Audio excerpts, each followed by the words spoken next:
Jangan lupa subscribe YouTube channel Metro TV News dan jangan lupa nyalakan notifikasinya.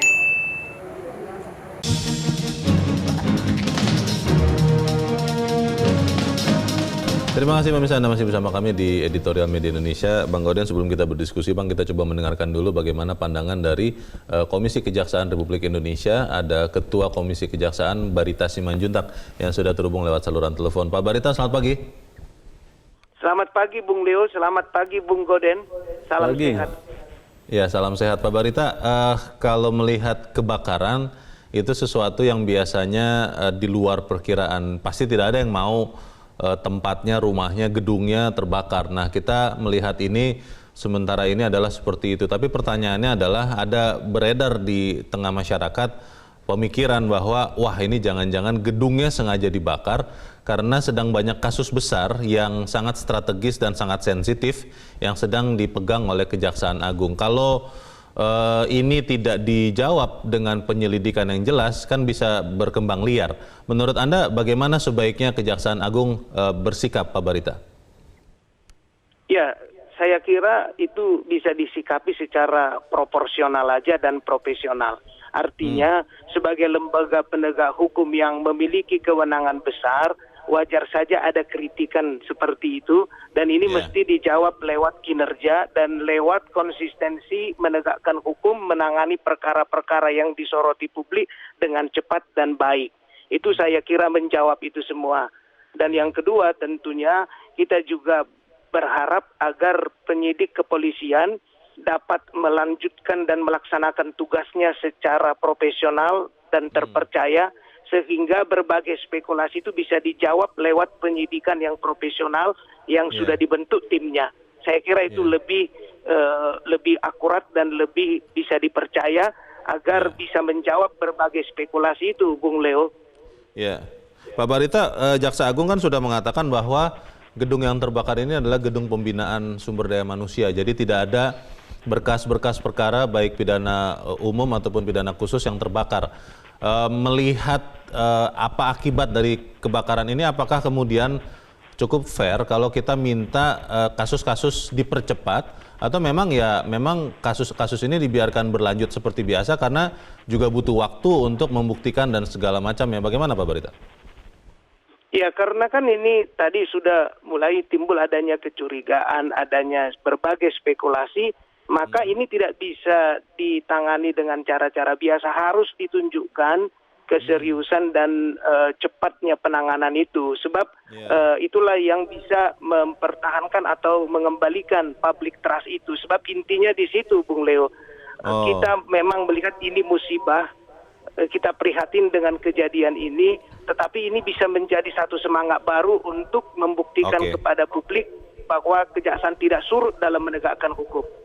Ya, dan mungkin pelajaran dari kejadian ini adalah ya gedung-gedung kejaksaan yang lain, jangan-jangan ada juga yang sedang menangani perkara penting di Kejati, entah Kejari, itu juga harus ditingkatkan juga pengamanannya ataupun keamanan terhadap kebakaran seperti ini ya Pak Barita ya?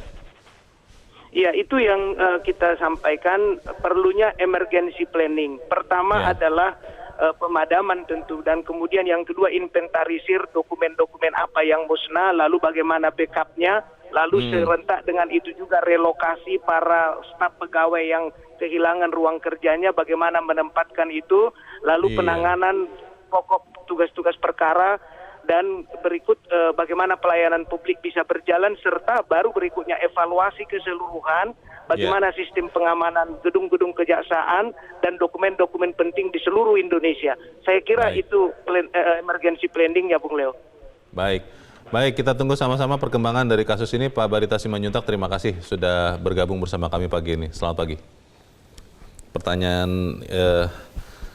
Pertanyaannya adalah begini Bang, kalau memang kemudian ini terbakar, lalu tadi seperti kata Pak Barita, bagaimana kemudian tidak mengganggu kinerja, karena walaupun bukan berkas perkara yang terbakar, tapi kan ruangan-ruangan kerja itu terbakar, dan mencari tempatnya saja kan pasti makan waktu. Bagaimana, Bang? Ya, ada yang menarik di Kejaksaan Agung itu. Jaksa yang terlibat dalam kasus Joko Chandra ini kan bukan jaksa di bidang korupsi, bukan jaksa di bidang intelijen, tetapi jaksa yang kantornya terbakar di gedung yang terbakar itu. Oh, termasuk yang terbakar. Nah, Oke. itu artinya, walaupun dikatakan bahwa tidak ada dokumen yang terbakar, tetap saja spekulasi masyarakat itu tidak bisa dihentikan.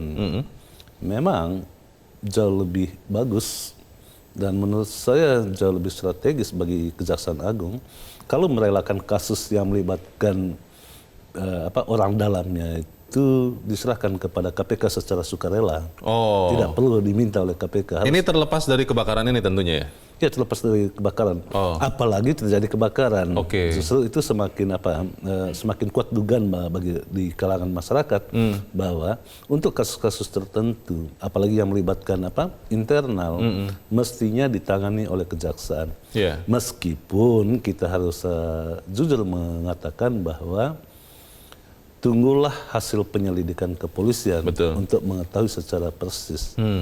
Di dalam proses penyelidikan kepolisian, kita juga menemukan fakta yang cukup menarik bahwa terbakarnya dikatakan dimulai dari lantai paling atas dan cepat sekali merembet ke bawah. Oh, malah turun ke bawah begitu apinya?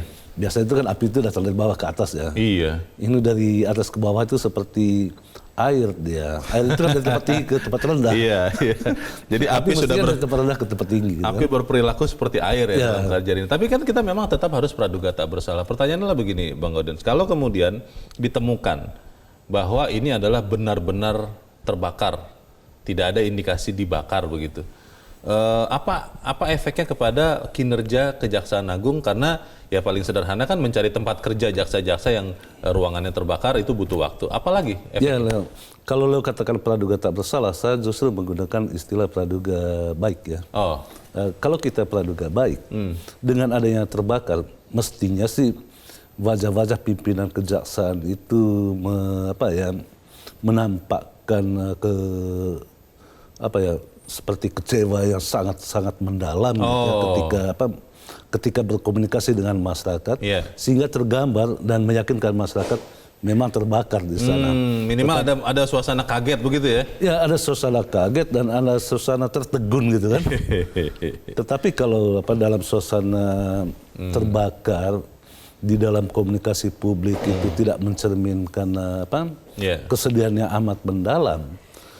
Justru itu yang menimbulkan pertanyaan masyarakat. Nah, dalam konsep praduga baik itu, seperti yang saya katakan, mau tidak mau memang kasus-kasus besar yang melibatkan orang dalam itu diserahkan kepada KPK dan harus diperlihatkan yang dikatakan oleh Komisi Kejaksaan itu kan kinerja dan konsistensi.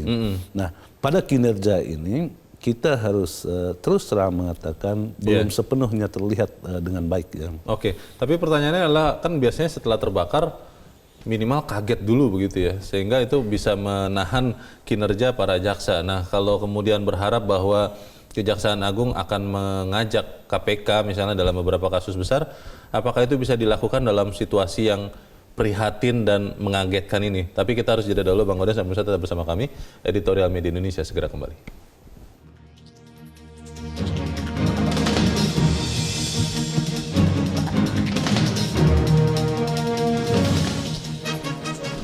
Terima kasih pemirsa, Anda masih bersama kami di Editorial Media Indonesia. Bang Gaudens, kita coba dengarkan dulu Bang bagaimana pandangan dari pemirsa Metro TV. Kita sudah terhubung pagi ini dengan pemirsa Metro TV di Jember, Jawa Timur, ada Pak Ihwan. Pak Ihwan, selamat pagi. Selamat pagi Bang Leo dan Bang Gaudien. Pagi. Selamat pagi. Bagaimana Pak Ihwan pendapat Anda, Pak? Iya, spekulasi liar itu wajar timbul karena ini berkenaan dengan masalah lembaga law enforcement, yaitu kepolisian, kejagung, kemudian kehakiman dan KPK. Nah, kalau itu terjadi memang sengaja dibakar itu, ya itulah harusnya kita introspeksi diri lah, karena lembaga ini sedang menghadapi masalah-masalah besar, yaitu masalah korupsi. Ini yang luar biasa. Nah, kemudian sedangkan kita sedang menghadapi 3 masalah besar ini yang memungkinkan timbulnya gejolak besar di Indonesia. Yang sekarang kita tangani masalah COVID yang yang kita sekarang ini sudah sampai yang meninggal itu 41 tanggal 6 Agustus ya, 41.188 orang. Sedangkan urusannya yang kedua, urusan kemungkinan resesi ekonomi ini karena memang utang kita sudah mencapai 5.602 triliun ditambah lagi 0,6% bulan Maret sehingga sampai itu. Lalu yang ketiga, ini berkenaan dengan persoalan berat yaitu masalah ideologi negara dan Undang-Undang Dasar 45. Pak Iwan, Saya kira kalau itu yang sedang dengan kita kejadian hadapi ini apa yang harus dilakukan oleh Kejaksaan Agung kalau menurut Bapak? Harus dibersihkan dulu. Jadi apa-apa yang ikut terbakar dokumen-dokumen penting itu, lalu segera direhabilitir. Yaitu para pegawai ini harus ditata kembali tempatnya. Dan untuk itu lalu bagaimana sementara harus diatasi. Ini yang paling mendesak sekarang. Sampai nanti selesai penyelidikan dan penyidikan baru kita menyatakan apa memang iya, apa tidak gitu. Baik. Kita tunggu berarti sama-sama hasil penyelidikannya. Terima kasih Pak Iwan di Jember. Sabar. Ya. Terima kasih Pak Iwan di Jember, Jawa Timur. Selamat pagi Pak. Di belakang Pak Iwan ada Ibu Indra di Cirebon, Jawa Barat. Bu Indra, selamat pagi. Selamat pagi Bung Leo dan Bung Goldensius. Assalamualaikum warahmatullahi wabarakatuh. Metro TV. Waalaikumsalam warahmatullahi wabarakatuh. Silakan Bu Indra, pendapat Ibu bagaimana? Kebakaran besar langsung mengambil opini masyarakat ini disengaja pasti akan membakar berkas-berkas perkara yang sekarang sedang dibicarakan begitu. Kemudian tapi kita juga kan harus melalui prosedur. Kalau kebakaran terjadi itu mungkin karena kelalaian atau karena kesengajaan. Nah, kelalaian mungkin dalam hal ini agak bisa diabaikan karena sudah dikatakan bahwa perawatan gedung dan instalasi listrik itu dilakukan berkala. Dan saat ini sedang dalam keadaan baik. Tapi kita juga perlu curiga juga tidak sepenuhnya karena kenapa api bisa cepat menjalar.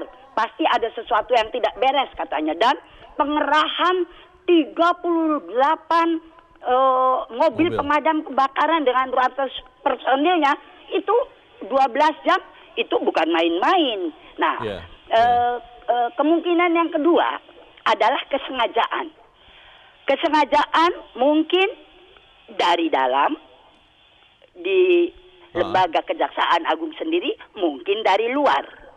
Nah, yang dari dalam ini juga bukan mengecilkan arti, tapi agak diabaikan juga bisa. Karena yang terbakar itu bukan gedung penyimpan berkas.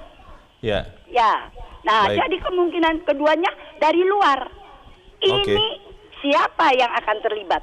Nah, untuk itu betul kalau harus diselidiki CCTV lagi diselidiki, kemudian keterlibatan KPK juga itu akan membuat transparan.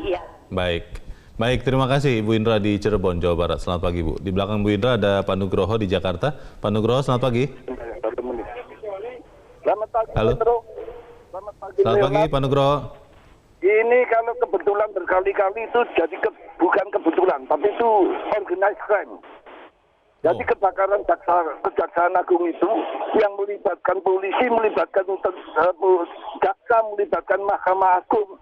Ini bukan kebetulan, ini rakyat boleh curiga bahwa itu organized crime, ini mafia hukum ini. Kenapa Pak Nugroho bisa berpandangan seperti itu Pak? Ya, positif boleh, tapi kalau berkali-kali dan keterbukaan informasi itu boleh dicurigai. Dan saya harapkan polisi yang sudah berhasil menangkap 3 jenderal dalam kasus Joko itu juga bisa menangkap. Karena apa? Antasari sudah mengatakan bahwa Jagung terlibat. Uangnya Pinasti terlibat. Mudah-mudahan polisi bertindak benar. Mudah-mudahan Mahfud dan Tito yang menjadi Kompolnas baru ini menunjukkan prestasinya. Kita tunggu sama-sama berarti ya Pak Nugroho hasil penyelidikan polisi. Terima kasih Pak sudah berpendapat dari Jakarta. Selamat pagi. Di belakang Pak Nugroho ada Pak Bambang Saptono di Surakarta, Jawa Tengah. Pak Bambang, selamat pagi. Selamat pagi Metro TV dan selamat pagi saudaraku bangsa Indonesia. Selamat pagi. Silakan Pak Bambang. kami sangat prihatin Mas atas terbakarnya gedung utama Kejaksaan Agung pada Sabtu malam kemarin. Ini dengan alasan yang pertama, gedung tersebut tercatat sebagai cagar budaya. Kemudian yang kedua, negara harus keluar uang untuk membangun kembali. Yang ketiga, kinerja Kejaksaan Agung pasti terganggu. Yang keempat, dokumen-dokumen dan bukti-bukti penting di gedung tersebut pasti musnah, termasuk CCTV. Lah, kami menilai Mas, sangat wajar apabila banyak pihak yang berspekulasi atas terbakarnya gedung utama Kejaksaan Agung tersebut diduga sebagai faktor kesengajaan. Lah, di mana Mas, gedung utama Kejaksaan Agung tersebut terbakar, ini adalah tempat berkantornya Jaksa Agung Burhanuddin. Kemudian juga termasuk Jaksa Pinangki Sirna Malasari. Nah, ini kan memang ada mengindikasikan spekulasi liar itu di situ. Dan kemungkinan kok ada benarnya kalau menurut saya, Mas. Nah, oleh karenanya, Mas, kami juga sangat mendukung agar Polri mengusut tuntas kaitannya dengan kebakaran tersebut dan meminta atau mendorong agar KPK mengambil alih kasus Jaksa Pinangki. Terima kasih, Mas. Terima kasih Pak Bambang Saptono di Surakarta, Jawa Tengah. Selamat pagi, Pak. Para pemirsa mengatakan kita harus tunggu hasil penyelidikan polisi, tapi ada beberapa yang mengatakan wah ini kelihatannya kalau terus-terusan terjadi atau seperti ini kelihatannya disengaja. Nah ini bagaimana nih Bang Gaudens? Ya benar sekali, seperti yang dikatakan oleh Jaksa Agung bahwa berkas-berkas perkara itu aman, ya aman karena itu tidak mempengaruhi proses penegakan hukum, tetapi yang disebut berkas itu kan bermacam-macam ya. Ada yang berkas pro justisia. Berkas pro justisia itu artinya sudah melewati proses penyelidikan. Itu udah pro justisia dan itu seperti dalam kasus Jiwasraya misalnya. Itu pasti aman karena berada di gedung lain. Tetapi kalau kita berbicara gedung yang terbakar, tentu yang paling penting itu adalah data-data intelijen. Data-data intelijen terkait dengan kasus-kasus, baik kasus yang sudah terungkap maupun yang belum terungkap. Dan itu ada di gedung yang terbakar? Ya, kantor intelijen itu ada di gedung yang terbakar itu. Karena itu terbuka lebar spekulasi liar masyarakat. Nah, untuk meredam seluruh spekulasi, editorial mengajak kita untuk bagaimana mendorong Kejaksaan Agung. Yang pertama itu tentu di dalam kinerja dan konsistensi. Kinerja Kejaksaan Agung dalam kasus Jiwasraya dan Joko Chandra itu belum sepenuhnya terlihat gregetnya, belum sepenuhnya kelihatan gregetnya. Sekarang ini ya. Misalnya dalam Jiwasraya banyak nama-nama yang disebut-sebut di ruang publik, tetapi belum ditindaklanjuti sampai sekarang. Juga dalam kasus Joko Chandra ada juga di dalam pemberitaan misalnya siapa saja yang diduga terlibat terkait dengan Jaksa Pinangki misalnya, mestinya nama-nama yang terbuka luas di masyarakat dan disebut-sebut di masyarakat itu harus diusut tuntas. Nah, pengusutan itu tentu berawal dari data-data intelijen. Tapi pertanyaannya kembali Bang, apakah memang bisa kinerja Kejagung ini sama sekali tidak terganggu? Karena kalau saya bayangkan bahwa saya adalah aparatur Kejaksaan Agung dan rumah saya, kantor Kejagung itu kan semacam rumah kedua terbakar, kan saya masih kaget, saya masih depres, saya masih khawatir. Apa bisa kemudian saya masih bisa bekerja dengan baik? Kita akan bahas di bagian berikut. Bang Gaudens dan pemirsa tetap bersama kami. Editorial Media Indonesia segera kembali.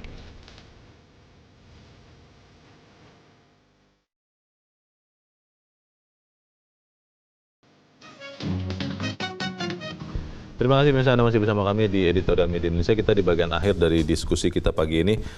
Yang paling penting adalah bagaimana kemudian seperti kata Jaksa Agung janjinya Bang, bahwa kebakaran ini tidak mengganggu kinerja, bahwa memang kasus-kasus mau yang besar, mau yang kecil itu benar-benar dikerjakan dengan sungguh-sungguh. Karena kalau melihat tempatnya saja terbakar begitu rupa, minimal kan Sabtu pekan ini siapa mau kerja di mana kan jadi pertanyaan juga. Bagaimana Bang? Ya kita melihat pernyataan Jaksa Agung itu sebagai sebuah tekad ya. Walaupun di dalam faktanya harus ditunjukkan benar bahwa memang tidak terpengaruh apa-apa.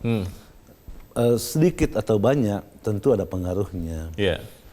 Yang kita harapkan terhadap kasus-kasus yang sudah pro justisia itu mestinya dilanjutkan. Memang itu pasti tidak berpengaruh. Tetapi kasus-kasus yang saya katakan di dalam tahap penyelidikan maupun kasus yang masih diusut oleh intelijen Kejaksaan Agung. Ruangan jam intel itu yang terbakar juga ya? Itu yang menjadi pertanyaan besar memang. Tetapi tadi saya katakan dengan asumsi baik gitu ya, praduga baik itu kita harus mengatakan memang harus ditunjukkan kinerja yang lebih proaktif lagi di dalam menangani kasus. Kalau tidak, demi kemaslahatan bersama, ya relakan saja kasus-kasus yang melibatkan internal itu diserahkan kepada KPK. Justru dengan cara itu Kejaksaan Agung itu dibersihkan dari tuduhan-tuduhan. Nah, terlepas dari itu, editorial juga mengajak kita untuk berpikir jernih terkait dengan pemeliharaan gedung. Di dalam editorial dikatakan bahwa ini gedung cagar budaya. Tentu sebagai cagar budaya tidak sepenuhnya menjadi tanggung jawab Kejaksaan Agung. Karena untuk menetapkan cagar budaya itu kan ditetapkan berdasarkan peraturan daerah atau peraturan gubernur. Karena itu Gubernur DKI Jakarta juga tidak bisa melepas tangan terhadap gedung panjang di Kejaksaan Agung yang terbakar itu, gedung utama yang terbakar itu. Karena itu menjadi kewenangan Pemda sebagai cagar budaya. Tentu di dalam renovasi atau memfungsikan kembali gedung yang terbakar itu juga ada keterlibatan Pemda DKI Jakarta di sana. Nah, kita berharap supaya tidak lagi menimbulkan spekulasi-spekulasi lain ke depan, seluruh gedung ke pemerintah itu diaudit. Audit tentang perawatannya, pemeliharaannya. Keamanannya. Kita tidak mau setelah ini terjadi di tempat penegakan hukum lainnya lagi terbakar gitu ya. Itu yang menimbulkan kecurigaan-kecurigaan. Saya masih ingat misalnya ketika terbakar gedung Bank Indonesia, sejumlah berkas yang terkait dengan kasus BLBI itu kan sempat terbakar gitu ya. Sempat mengganggu proses pengusutan. Nah, tentu dengan terbakarnya gedung utama di Kejaksaan Agung, sedikit atau banyak juga akan berpengaruh. Terlalu optimistis kalau kita mengatakan tidak terganggu kinerja dengan kebakaran yang begitu hebatnya. Bayangkan yang saya katakan tadi, seperti air api itu datangnya dari atas ke bawah gitu kan. Yang selama ini kita tahu ya paling besar itu api itu dari bawah ke atas gitu. Biasanya. Ada yang mengatakan begini Bang, di Indonesia ini memang negara ajaib. Apa saja yang kita kira tidak mungkin terjadi. Seperti ini banyak orang mengira bahwa tidak mungkin gedung sepenting gedung Kejaksaan Agung terbakar, tapi terbakar juga. Pertanyaannya adalah begini, bagaimana kemudian kita bisa membantu para jaksa di Kejaksaan Agung untuk meningkatkan kinerjanya? Karena kalau melihat kondisinya ini kan, ini sangat berat ya pukulan untuk mereka. Bagaimana Bang? Ya loh, benar kata lo tadi bahwa di dalam penelitian sosiologi politik itu khusus untuk Indonesia itu dikatakan bahwa kalau menyangkal itu berarti benar gitu. Jadi dibaca harus terbalik begitu? Dibaca terbalik. Karena itu kadang-kadang membaca politik Indonesia itu kan tidak pada verbalnya tetapi pada ekspresinya. Kadang-kadang senyum itu bukan iya gitu kan. Ternyata tidak gitu. Nah, pertanyaannya kan bagaimana kejaksaan, jaksa-jaksa. Saya yakin sekali banyak sekali jaksa-jaksa yang masih profesional yang setia pada panggilan profesinya. Tetapi mereka itu tidak terlalu nampak selama ini. Yang nampak itu kan kasus besarnya selalu nampak ya. Kita harus memberi apresiasi kepada jaksa karena tugas jaksa berdasarkan undang-undang kejaksaan itu kan mewakili negara. Kalau kejaksaan itu penuh bopeng, bopenglah penegakan hukum itu. Betul. Karena dia mewakili negara. Etalasenya ya. Itu sebabnya kita berharap pada jaksa-jaksa muda untuk tetap berani ya. Dan banyak sekali jaksa-jaksa yang berani. Meskipun tidak sedikit juga jaksa yang nakal gitu kan. Konon katanya, kan belum terbukti Bang. Ya ada jaksa misalnya di bedah editorial juga minggu lalu disebutkan ada jaksa yang memeras sejumlah kepala sekolah di sebuah pulau gitu kan. Nah, jaksa-jaksa nakal ini sedikit saja itu yang disebut nilas titik itu merusak susu sebelanga. Betul. Apalagi kalau yang rusak itu sebelanganya rusak kan. Gitu. Pertanyaannya begini Bang, ada juga yang mengatakan kalau melihat kebakaran di Kejagung ini mungkin sudah waktunya Presiden turun tangan karena kok kelihatannya makin ada aja tambahan-tambahan peristiwa yang menimbulkan pertanyaan. Kalau ada yang mengatakan begitu, ini sudah waktunya kemudian mengambil alih ataupun mengarahkan, nanti takutnya dituduh juga intervensi penegakan hukum begitu, karena sebagai kepala pemerintahan kan tidak boleh, atau memang ya sudah waktunya untuk kemudian dilakukan? Ya sebetulnya sih penjelasan Menko Polhukam Pak Mahfud itu sudah bagus ya, terkait dan memberi jaminan bahwa kasus-kasus yang ada di Kejaksaan Agung itu akan diteruskan. Apakah Presiden harus turun tangan langsung? Ya menurut saya sih sudah terwakili oleh oleh Menko Polhukam. Akan tetapi Presiden bisa meminta Kejaksaan Agung untuk menyerahkan kasus-kasus yang terkait internalnya diserahkan kepada KPK. Itu boleh, tidak mengintervensi penegakan hukum? Tidak mengintervensi, karena itu kan bagian dari bagian dari bagaimana menciptakan pemerintahan yang bersih dan baik. Di dalam kerangka Presiden itu menurut Undang-Undang 45 itu adalah penanggung jawab tertinggi pemerintahan. Walaupun Undang-Undang Kejaksaan menyebutkan jaksa itu harus independen dan merdeka dari kekuasaan. Tetapi Presiden sebagai penanggung jawab tertinggi dari birokrasi, mestinya ketika menginginkan agar birokrasi ini benar-benar clear gitu dan clean, ya kasus-kasus yang terkait dengan jaksa, janganlah jaksa yang menangani. Kasus yang terkait dengan polisi, janganlah polisi yang menangani. Serahkan saja kepada KPK. Begitu juga ketika ada kasus di KPK, jangan KPK yang menangani. Ditanganilah oleh kejaksaan atau kepolisian. Supaya ada cross check ya. Sehingga kepercayaan yang ada dalam masyarakat itu benar-benar kuat gitu loh. Baik. Sekarang ini masyarakat itu masih ragu-ragu sih. Itu dia. Supaya masyarakat tidak ragu-ragu dan kita tidak melakukan spekulasi liar, kita akhiri saja sambil menunggu bagaimana jalannya penyelidikan dari kasus ini. Bang Gaudensius Suhadi, terima kasih Bang sudah hadir di tempat ini. Selamat pagi. Pagi loh.